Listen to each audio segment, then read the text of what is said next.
Ahojte, vítam vás naspäť pri sérii o anjeloch a démonoch. A pred začiatkom by som chcel povedať, že nie som démonológ a všetky veci sú nájdené z internetu.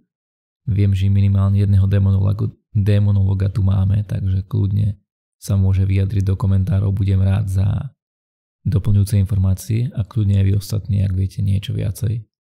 Ja som toho veľa nenašiel.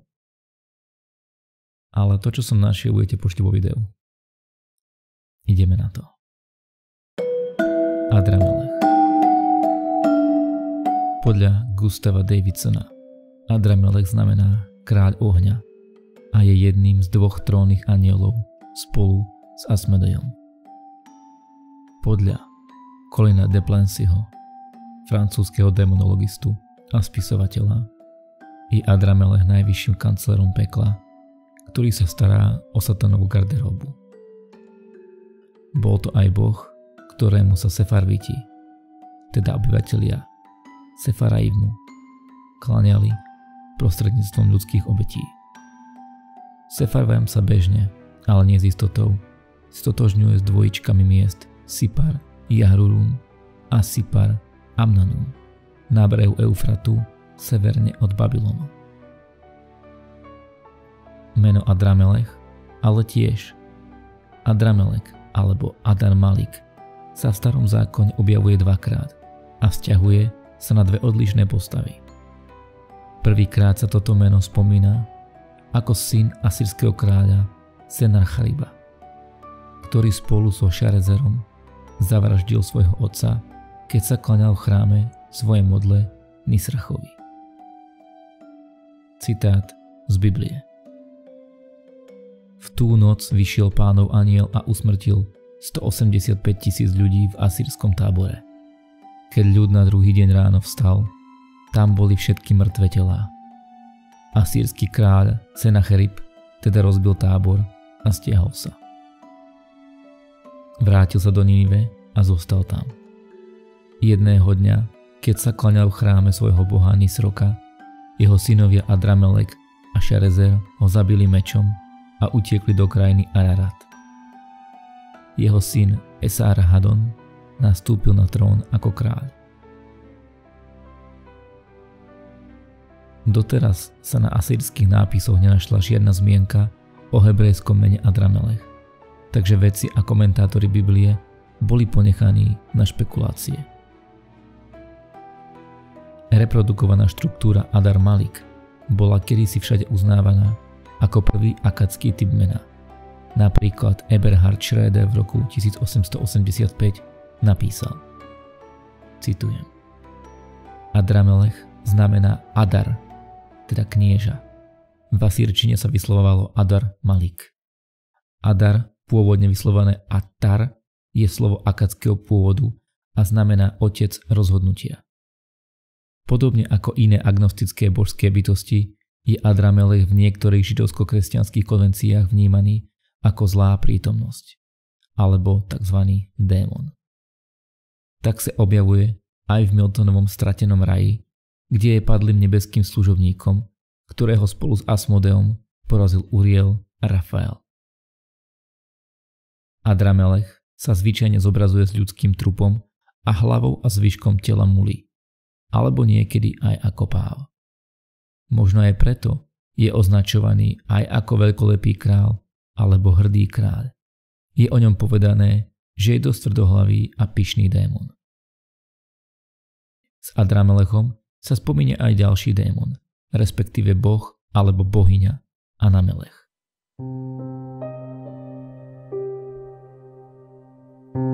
Bohyňa Anamelech. Čo má byť bohyňa svetla? No našiel som aj verziu, ktorá hovorí o princovi. Nie som si tu teda istý pohlavím, ale v tomto videu budeme o ňom hovoriť ako o mužskej verzii. Táto verzia hovorí o tejto entite ako o nosičovi zlých správ. Anamelechovi taktiež Sefarviti prinášali detské obete, ktoré upadovali. Týmto verili, že obaja bohovia im zaistia zdravie a prosperitu. V Biblii je táto pasáž opísaná nasledovne. Citujem.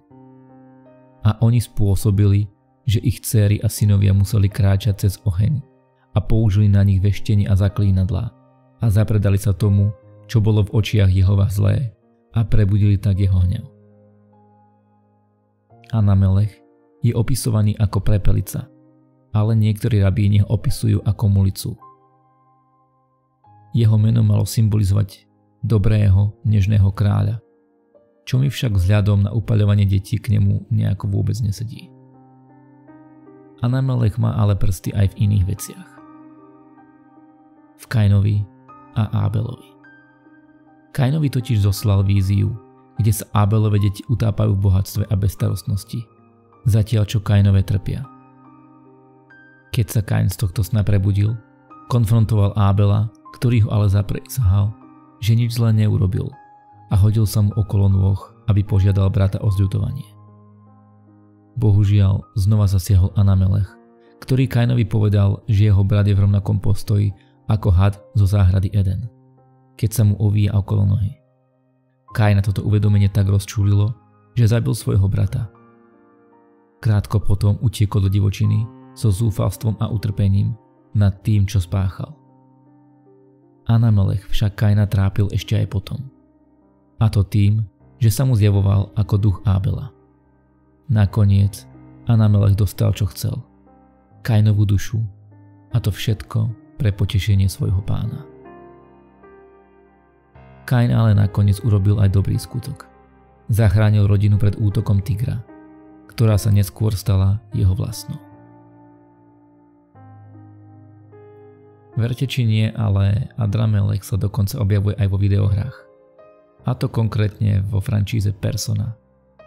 Persona 2 Innocent Sin, Persona 2 Eternal Punishment a v hrách Shin Megami Tensei 4 Apocalypse, Shin Megami Tensei Liberation DX2, Shin Megami Tensei 5. A ani jednu z nich som nehral, sú to očividne nejaké japonské hry, takže tipujem, že u nás asi nie je moc populárne.